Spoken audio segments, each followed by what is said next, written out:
All right, welcome back to the channel. So this is going to be Frog School Chapter 2, where we're going to focus on combo lines. So I did say I want to do something a little bit different for episode 2 of this series. And I realized that I haven't explained how to actually do frog combo lines. Like I was just showing you guys a basic Frog Monarch deck because I think that Frog Monarchs is a great entry level version of frogs to get into. But if you don't know how to really do lines, then I want to show you that. So I'm going to use a lot of different deck lists in this video, so bear with me. This one is the one that I won with last year. So it has things like Future Fusion and it has Junk Synchron and 1-for-1. There are a lot of different ways that you can combo with this deck.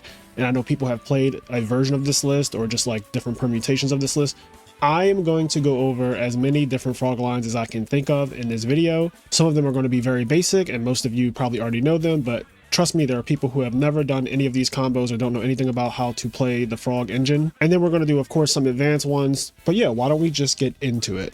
Okay, so first let's start with a basic substitute combo. I'm going to draw a card here. It doesn't really matter what we draw, but we're going to go Special Prodigy and Normal Substitute. Now, what I like about Infernal Prodigy is that it is a card that is good going first and second, because if you go first, you can do what I just did, where you just summon it out and then use it for a substitute.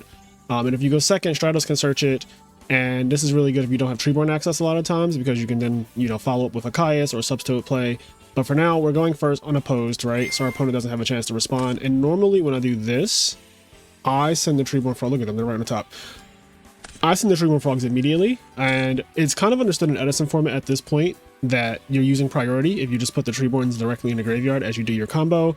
Your opponent can respond to you activating substitute and Book of Moon or a Geki Break or Torrential or whatever if you use priority like I did.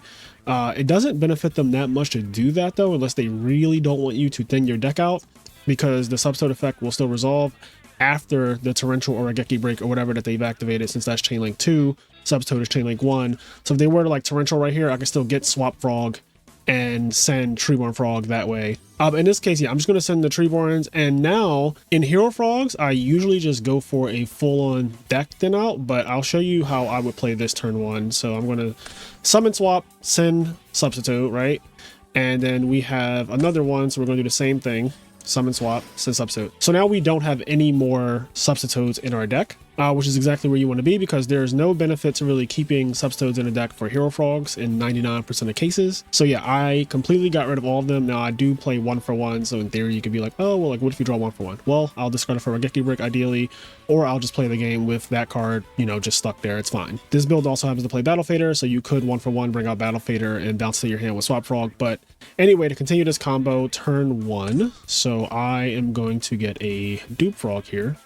Now, you have the option, if you think, for whatever reason, like what your opponent's deck is, that they're playing Machina Control, for example, and there aren't many ways for Machina Control to break this. So this is very safe turn one against Machina Control. I don't really know what they could do besides literally brain control Caius that breaks this. But if you don't know what your opponent is playing, this is a bit risky, because if they're playing something like GBs, they can Secutor you here, right? And if they're playing a deck that could easily break through this, or if they're playing a frog deck where they could steal your substitute, this is a bit dangerous if you just don't know what your opponent is playing. There's only a 15% chance that your opponent opens up brain control in a 40 card deck, but it can still happen. So typically in Frog Mirrors, you don't want to leave a substitute on the field. That is like the golden rule. But let's just say you don't know what your opponent's playing and you're feeling a little froggy, so you just turn one, this is your ending. And I like this ending because the only two frogs we have left in the deck are another Dupe Frog and Uni Frog. And what this allows you to do is that on the following turn, no matter what your opponent does, on the following turn you'll draw,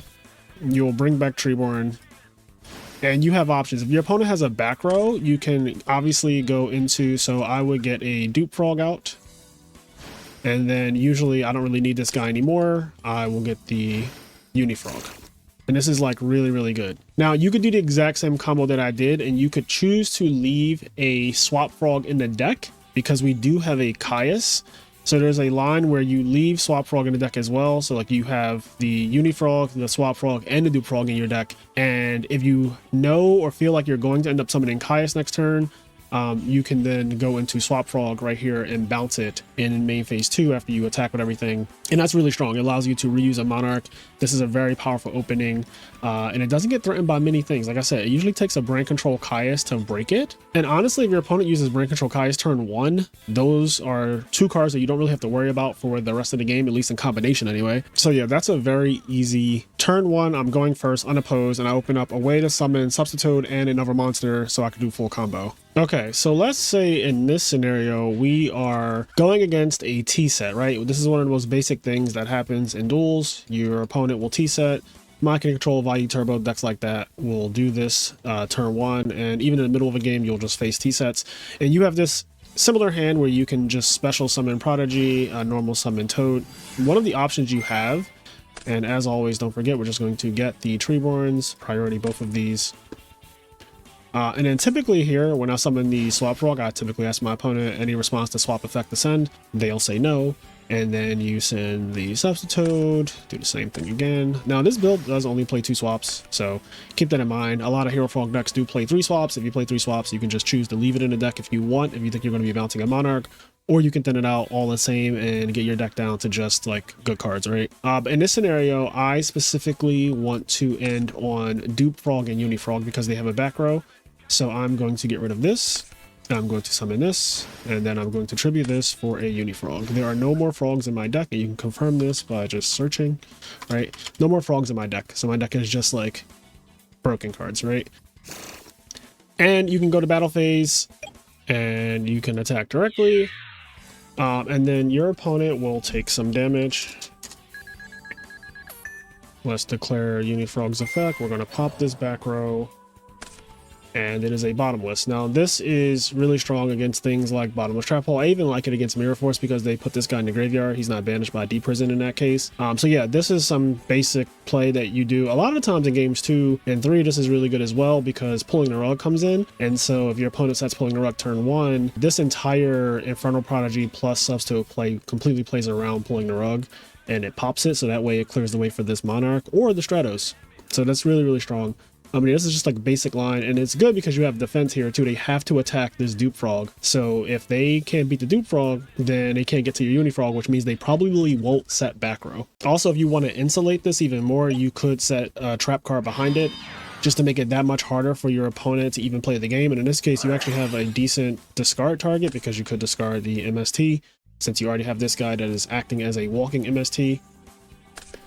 There's a lot of nuance to frogs, so just keep that in mind as I'm discussing these lines and things, because everything is situational. There is no 100% you always do this in every scenario thing. For the most part, like, a lot of things are going to be subjective on the situation. The only things that I can say are like, you always do this is if I'm going first unopposed, then a lot of my lines are streamlined and I do the same thing every time with specific hands because, again, I'm unopposed. There's nothing that my opponent could do because it's turn 1 and they're not playing fairies. Okay, and last but not least, I'm just going to show this because I haven't yet, but like, I think it's very self-explanatory. This is a basic Dupe Lock. There is nothing really technical or hard about this, but I'm just going to show it for completeness.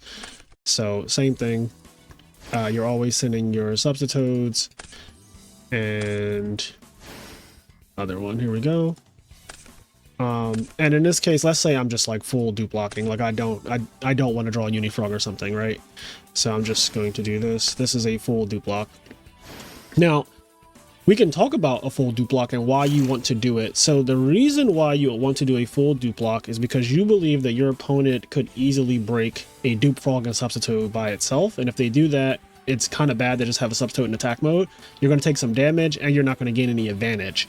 So if your opponent has the ability to, like, you can visibly see that they can Caius you, so they have a monster in the field already, and you feel like the chance of them Caiusing you is kind of high, do not leave Substitute on the field usually, unless you have a good reason to. But other than that, this is really strong because if they do Caius you, they banish one of these, and then they have to attack the other one, and then you can choose to get back something annoying like Uni Frog, which threatens their back row, might make them not even want to set a back row, or you can get something like a Swap Frog to your hand, which is really good. So like I have Stratos here, I can search Ocean, I can special summon Swap Frog. Let's say I drew Miracle Fusion for turn. That is a really cool play that you can do if you were to draw Miracle Fusion. So you can kind of play towards that out or that goal. You already have Caius in his hand. This hand is very strong, by the way. But yeah, that's just like what you can do. That's a Dupe Lock. So again, just for completeness, I wanted to go over that as well.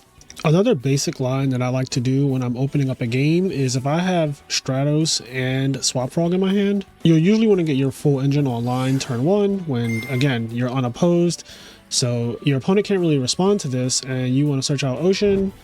And then typically you will special the Swap Frog by discarding Ocean, activate Swap Frog's effect, you send Treeborn. Now every single bomb and every single good card in your deck is live. All of your Monarchs and all of your Miracle Fusions are automatically live by opening like this. And you still have 6 cards. Look at this. So you have an option here to bounce either Stratos or the Swap Frog. That is completely dependent on how you're feeling, if you know the matchup you're up against, if you feel like you have defense for the Swap Frog. Because if you're bouncing the Stratos, which is like the greedy thing to do, I don't typically do that unless I know what they're playing and I feel like they can't really deal with this, or I really need Stratos to search again for like Malicious Edge to have follow-up. But this hand already has Caius, so I'm not really like crazy about bouncing the Stratos in his hand because it's very likely that my next normal summon is going to be Caius. So typically I will actually leave the Stratos there. Also, Stratos is just good if you don't know what they're playing, because if they're playing GBs, this is really hard to deal with turn 1, right? Like this ties with their strongest monster, the Quarry.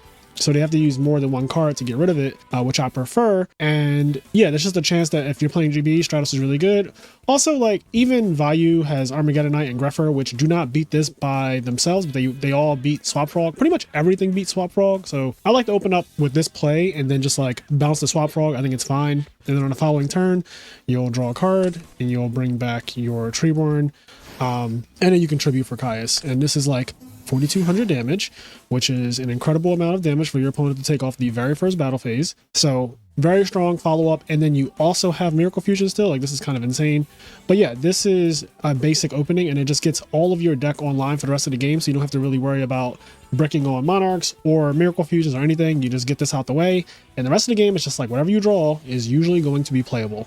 Okay, so one of the things that is specific to my deck, since I run Dandy and Future Fusion, is I have these really powerful lines with Future Fusion and Substitute.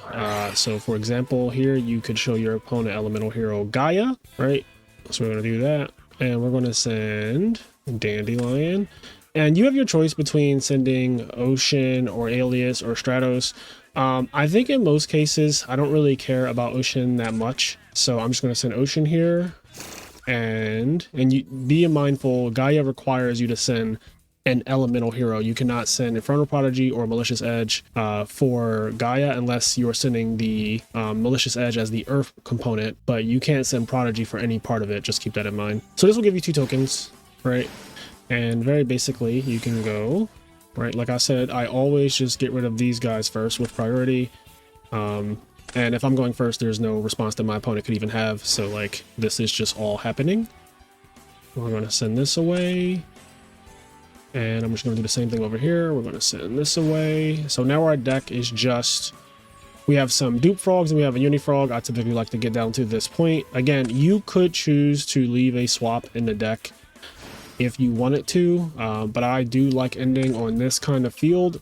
And I would even say, so you can end on this field right here, and this is extremely hard to break because not only are you presenting a Dupe Lock, but your opponent can't actually beat them in battle either. For whatever reason, if they like have brain control, it's that much harder to break this. Like brain control is going to require more cards than just brain control to out this. Whereas like if you just had 2 guys on the field, they could brain control and then summon something and attack the other one. But if they brain control any component of this, they still need additional cards to break it. So this is really strong turn 1. But you could also, at the end of it, just get the Uni Frog in defense mode. And what this will do is this threatens your opponent, blatantly telling them that if you set a back row, I have a way to attack into you and pop it. And even if it's deprison, that's fine because these are pluses. Like these are generated from Dandy tokens. So like you trading these cards for your opponent's cards is really good for you. If you look at it right now, I have 8 cards turn 1, right? There are literally 8 cards in my control. I have these 3. This is going to summon a Gaia in 2 turns, and I have these 4. So I have 8 cards. So I'm +2 on turn 1. This is really strong. I usually don't lose games where I open up Future Fusion Substitute. which is really powerful. It also makes Miracle Fusion obviously live if you draw a Future Fusion off the top and you have miracles in your hand or whatever. But yeah, this is one of the things that like this specific kind of list can do because it plays that little package. Okay, next, let's say you're in a scenario where you went first, you summon Swap Frog, you send Treeborn to grave, your opponent then T-set, again, very common thing. So standby phase, we're going to go summon back this Treeborn Frog. And this one is pretty cool. So you can go special summon Swap Frog, right? And we're just going to declare effect. You could send Subtoad here if you don't want to draw Subtoad. You could also send Swap Frog here if you had a Junk Synchron in your hand or you wanted to just like have access just in case you did draw a Junk Synchron. I'm not really concerned about what I'm going to send here. I'm just going to put this in the grave because the point of this turn is going to be to bounce this to your hand. So we have not normal summoned. We're going to use our additional normal summon on Unifrog. We are going to attack directly.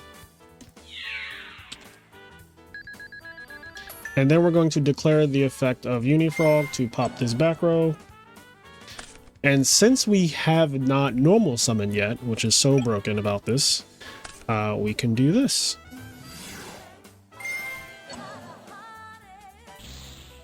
And so that is a way that you can deal with a back row and a monster with Unifrog and a Monarch, essentially. It's really strong, this play. And again, this is even stronger if you have a back row to protect the Unifrog, because let's say next turn they're like, all right, well, I want to set a back row to deal with the Caius, like Deep Prison or Mirror Force or whatever.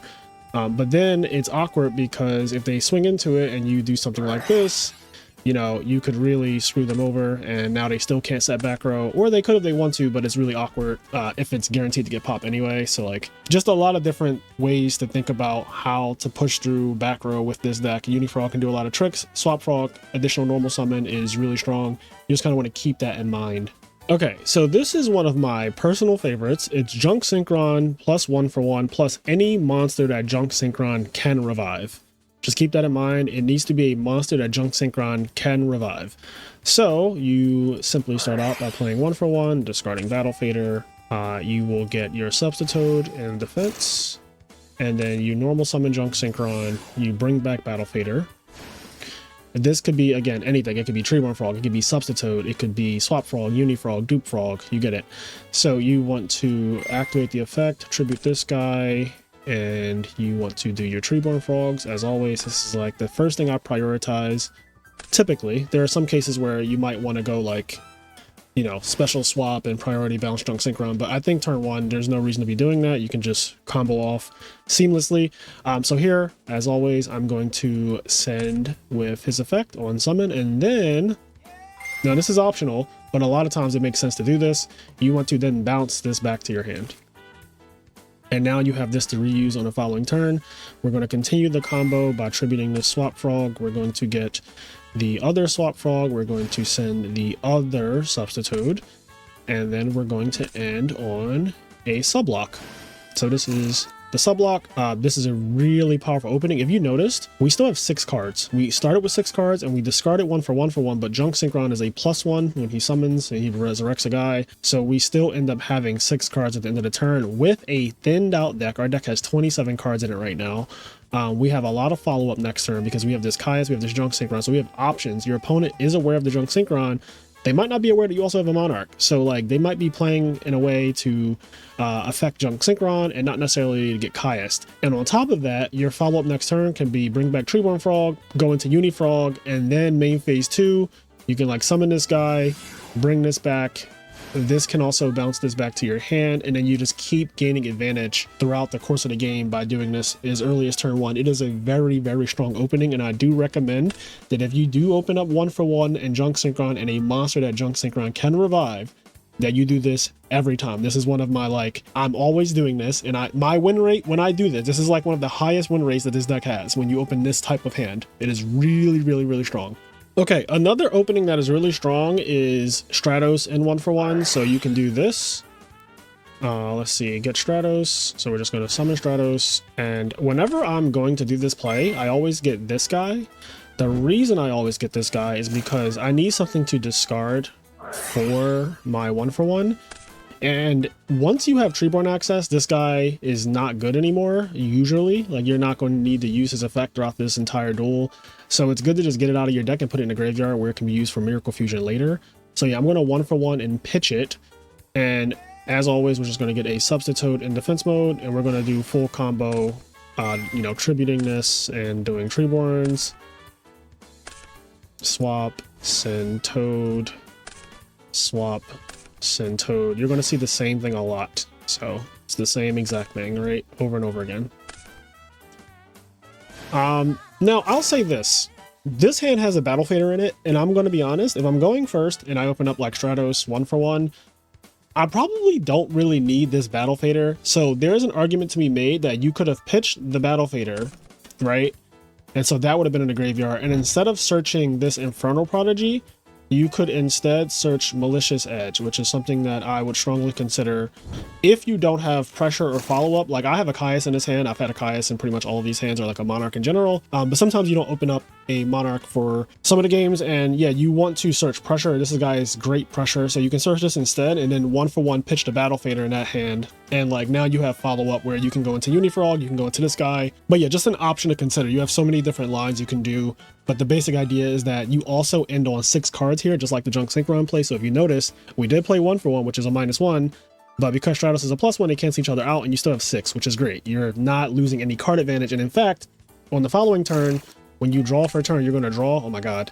You're going to draw, and you're going to bring back Treeborn Frog. So now all of a sudden you have 8 cards. So turn 1, you had 6, and now you have 8, which is really, really powerful. It's one of the things that makes Hero Frogs one of the best decks in the format, is the fact that on turn 2, very often this deck has 8 cards to play with, which is so many cards as early as just 1 turn passing, really. Okay, so let's imagine a scenario where you have a Treeborn in the grave because you summon Swap Frog turn 1, you send Treeborn and pass your opponent, just pass with an open field. Let's just assume that this is the case. One of the things that you can do is, you notice we have a Treeborn in our hand, and you can choose to get this Treeborn out of your hand by using Swap Frog's effect. So we're going to send this, we're going to bounce this to our hand, right? We're going to use our extra normal summon here, and we're going to tribute this with Substitute's effect, so that way we can continue to do whatever combo we want to do. So in this case, we're going to get a Dupe Frog. Now, with this specific hand, you do have the option to special this out, and you can send the last Substitute, and then you can also tribute this if you want it for a Dupe Frog, and leave up the Super Dupe Lock, as I call it. Anytime you see Substitute plus a Dupe Lock, it's the Super Dupe Lock. Just these two by themselves, Substitute and Dupe Frog, is the Sub Lock, and then the Dupe Lock is just 2 Dupe Frogs. So you can end on this if you have like this particular setup here, but this is something to consider. If you have Treeborn in your hand, you can choose to bounce Swap Frog to your hand to extra normal summon the Treeborn Frog, and then continue your combo that way. That way you end up with both Treeborns in the grave. Now, I will say that there's a Regeki Break in our hand. So like in this case, when you have Regeki Break, you don't really need to do that, because you can just set the Regeki Break and use that to get the Treeborn out of your hand. But if you had a reason why you really wanted to be super defensive and you wanted to end on this field, then this is really good. You can just hold this in your hand until you actually need it. Like, your opponent's gonna have to do something. But yeah, this is really, really strong. So I really like to get Treeborns out of my hand if I don't have a discard trap, but if you do have a discard trap, you can just use this to do it. And basically you can think about it like this. You're trading a Treeborn in your hand for a Swap Frog in your hand, because when you're doing this, you're going to be bouncing a Swap Frog and then extra normal summoning a Treeborn Frog. So you're just like changing the card in your hand from a useless one usually to one that actually can poke for 1,000 damage, which is relevant. So that's kind of how I like to think about that. Okay, so let's say you're in a situation where you want to Caius your opponent. This is very normal, as I pretty much always want to Caius my opponent. But you do this and you banish their guy.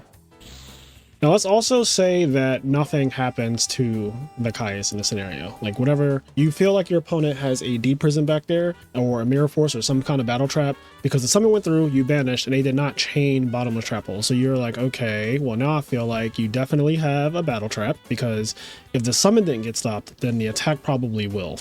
So if you have that kind of read, you can special summon Swap Frog, and you have priority here to bounce, so you can do priority bounce if you have a feeling that they might have Torrential Tribute. You could also, if you don't feel like they have Torrential Tribute, you could do effect to send, from deck. So if you just wanted to like thin the deck out, you can just be like, I'm just going to send something here, and then after that resolves, I'm going to bounce this to my hand.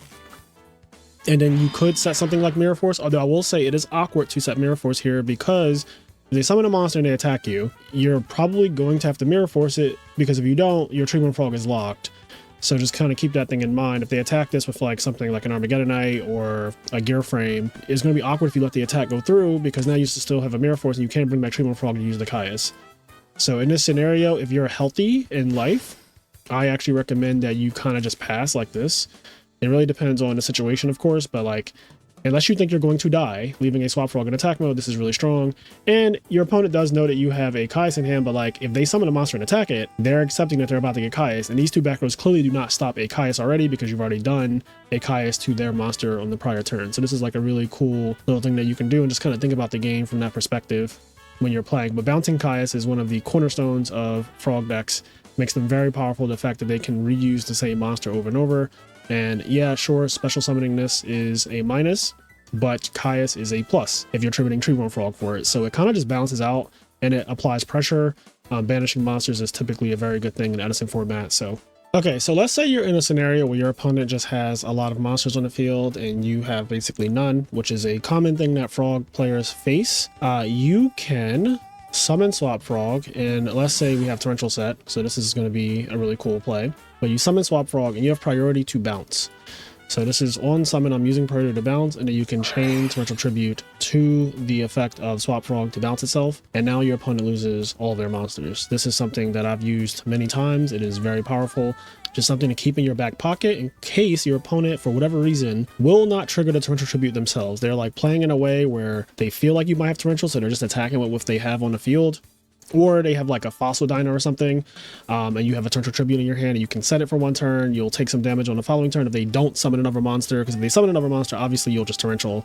But let's say they're just like, let's say they set a monster. Let's say they have Dinah and they go attack for 12, you take it, and then they go set like a Raikou. You can then go summon Swap, bounce for priority, and then activate Torrential, and it'll clear the face down monster and the Dinah, which is really cool. So that is like a plus whenever you do it usually, because you didn't lose this guy, and they would have lost a Dinah and a Raikou. In this case, they lose these three guys. But these three guys are interesting because all of these are like already advantage generating cards, especially considering where they are right now. Like this is summoned, and this is flipped. But still, clearing this amount of pressure is really, really good and could bring you back into a game that you would have otherwise lost. Or if you're just waiting for your opponent to trigger the Torrential for you and they're not doing it, just keep this in mind. Similarly, if you have Substitute and Torrential set, you could do the exact same thing by abusing priority, which is one of the great things in Edison format. So you summon Toad, you priority effect, tribute it, and chain Torrential. This will then wipe all of these out, right? And then Substitute has to resolve, so we're gonna put this in the grave, and you can get a Swap Frog, you know, dump a Treeborn or something, enter battle phase, and attack them for 1,000. And that's a really, really good use of Torrential. So just remember that Swap Frog and Substitute have priority. It's very, very broken to abuse it in Edison format, and that's exactly what the good players do. Okay, and if you ever wanted to see just how ridiculous it can get, right? Like this is one of the most outrageous hands that you could possibly draw. 1-for-1 Dandy is a Tengu plant combo that I decided I liked it in Edison as well. And so one of the reasons why I was playing Dandelion is because this is just a ridiculous opening even in this format. So you're going to go 1-for-1 Dandy, pitch, you're going to get Substitute, you get 2 tokens. Now what makes this particularly powerful is that you have not used your normal summon, and I think by now you can probably tell where this is going. So I am just going to get these out of the deck. As always, I am going to summon this, I'm going to send, I'm going to summon this, I'm going to send again. And because we have not used our normal summon yet, you have so many options on what you can do from here. So like, for example, you can tribute this to get 1 Dupe Frog, right? So we need a Dupe Frog here. We're going to normal summon effect. We're going to bring this back in defense mode. And then we can use any of these Swap Frogs to bounce this guy back to our hand. So we have 8 cards right now, and you can then continue to like be a menace, because that's what this is. This is just like the most menacing turn 1 You can end on like this field if you want. You could also have kept the other swap frog on the field if you wanted to for whatever reason. There's just a lot of different ways you can play this out. But essentially, if you open up 1-for-1 Dandy and you have your normal summon, and your normal summon could also be something like Stratos or Junk Synchron, and you do play multiple copies of those cards because you play E-Call, Rhoda, Stratos itself, and then you also play Junk Synchron itself. So you have like multiple copies of those monsters. But yeah, 1-for-1 Dandy and having a normal summon that generates advantage like Stratos or Junk Synchron is extremely powerful and is, dare I say, almost an auto win a lot of the time. So yeah, this is just a really powerful opening, and one that I go for every time if I have it. And then of course I left the Uni Frog in, so on the following turn I have my Treeborn spot open. And do be mindful to leave a spot open for Treeborn Frog. Like, you would not have wanted to end your turn with all 5 zones filled up, because then you don't get the free +1 here. And then, you know, you can just tribute this and get the Uni Frog. And even if your opponent Torrential here, you get the effects of the Dupe Frogs. So there's just a lot to think about. Also, if you felt like they might set Torrential, which if they do set a back row, I would be inclined to believe that it's probably Torrential Tribute, you could start off by going standby phase, bring back Treeborn, see if they Torrential that. If they don't Torrential that, main phase 1, bounce this to your hand first, then effect of Substitute to tribute Uni Frog, or to tribute Treeborn Frog to bring out Uni Frog. And if they Torrential here, then you just get like both of these effects. You can get this guy back, you can get a Swap Frog or whatever. Then you don't really lose that much advantage.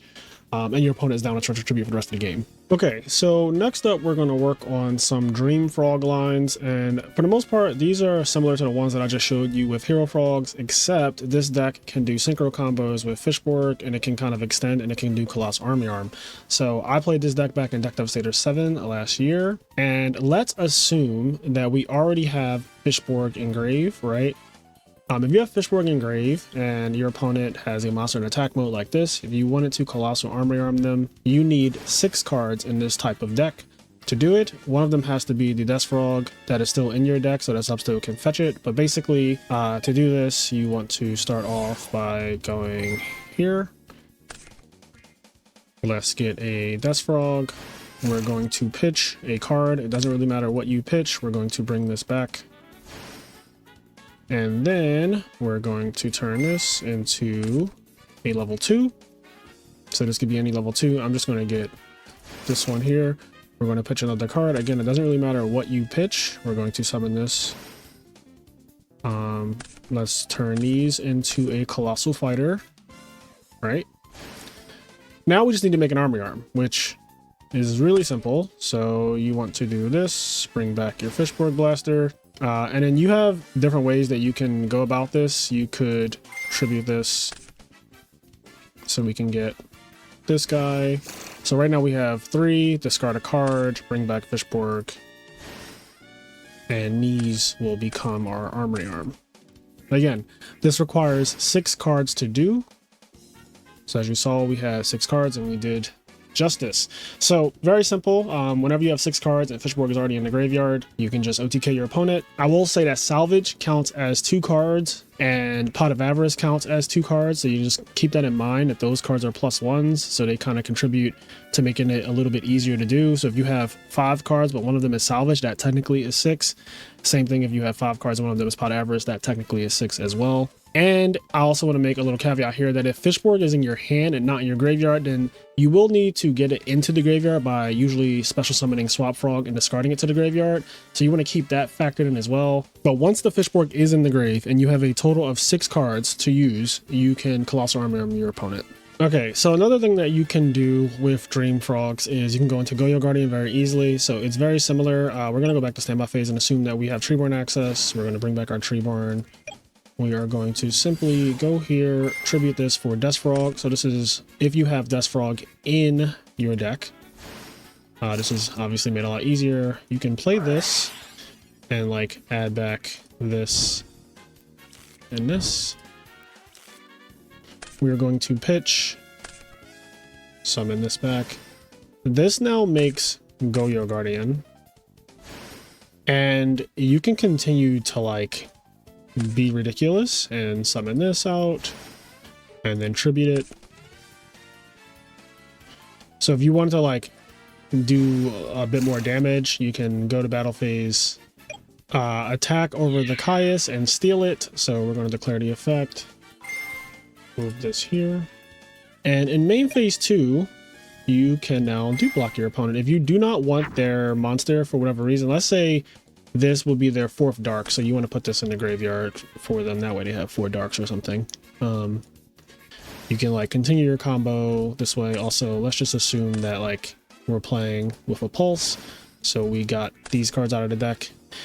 But yeah, you can Dupe Lock, you can do like super Dupe Lock, you can do triple Dupe Lock, you can do all types of things. If you play flip-flop frog, you can also add that into the equation. But yeah, this is the type of thing that you can do with just having a Fishborg Blaster in the grave, having your Death Frog in the deck, and it's one of the cool combos that I like about this deck.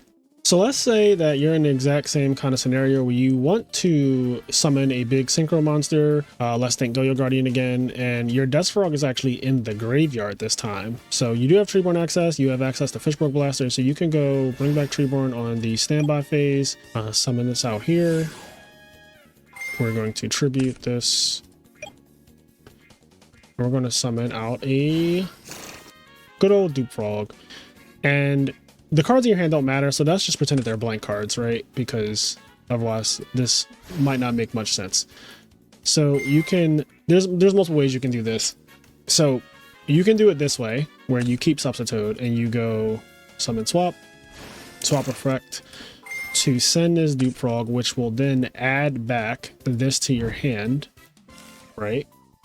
Then you can bounce this to your hand. You can discard it, bring back Fishborg Blaster, right? And then you can use your extra normal summon, since you bounced a Swap Frog this turn, to summon Death Frog, and then you can pitch another card to bring it back. And then these two become a Goyo Guardian. You can take their Caius main phase 2 effect, and then you can tribute off whatever you want to tribute off, and you can go into like, again, a Dupe Lock or whatever. Yeah, you can do whatever you want after that, of course. But that's just, if you have your Death Frog in the graveyard, you can always retrieve it with Dupe Frog's effect, using Swap Frog to send it to the graveyard to add Death Frog back, and then you can extra normal summon the Death Frog by bouncing Swap, discarding Swap to bring back Fishborg Blaster, using your extra normal summon to tribute over to Fishborg Blaster, and discarding another card to bring back Fishborg Blaster and make Goyo or Brio or whatever you want to make. Okay, so again, we're playing a deck that uses Salvage in it, and it has Swap Frog and water monsters and stuff like that. And your opening hand, one of the cool things that you can always do if you have Swap Frog, Salvage, and a monster that Salvage can already add back. So it can't be Death Frog to do this, but it can be something like Dupe Frog or Uni Frog or Treeborn Frog or Subtoad or whatever. But essentially, you just special summon your Swap Frog, and in this scenario, you want to send Substitute specifically to the grave, so we're going to do that. And then you can activate Salvage, add these two back to your hand. Notice that we are now back to 6 cards, and you have not normal summoned yet. So you can normal summon this, and you can just start tributing. And this will allow you to do a turn 1 sub combo, which is really strong. Your opponent has not played the game yet, and so you're able to thin your deck out of a lot of the cards that you don't necessarily want to draw in this scenario. Like honestly, here you probably just want to Monarch train them or whatever. So yeah, this allows you to do that. Now right here in this scenario, there are, I don't think there's any more Swap Frogs left in deck. There aren't.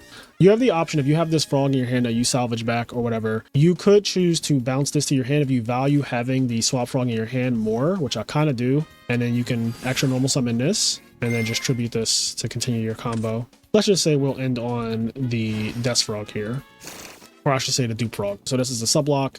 Yeah, this is a really good opening. It basically is just Salvage, Swap Frog, and any monster that Salvage can get back.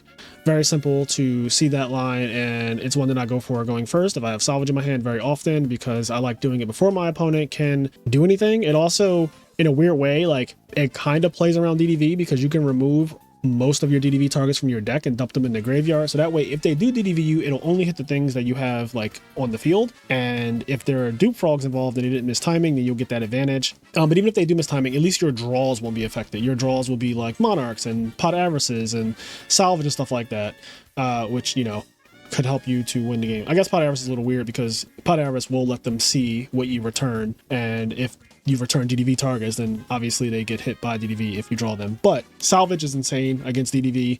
It's one of the cards that literally makes a person who DDV'd you scream internally.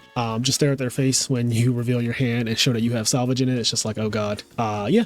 But this is one of the cool openings. Now, let's move on to another one. Okay, let's say that this is our hand now. So you have Fishborg access, which means that you can go special summon, swap by discarding Fishborg Blaster. We're going to use the effect of our swap frog here, and we're going to send Substitute to the graveyard. Now, you do not want to salvage yet, because if you salvage, you have to return this to your hand.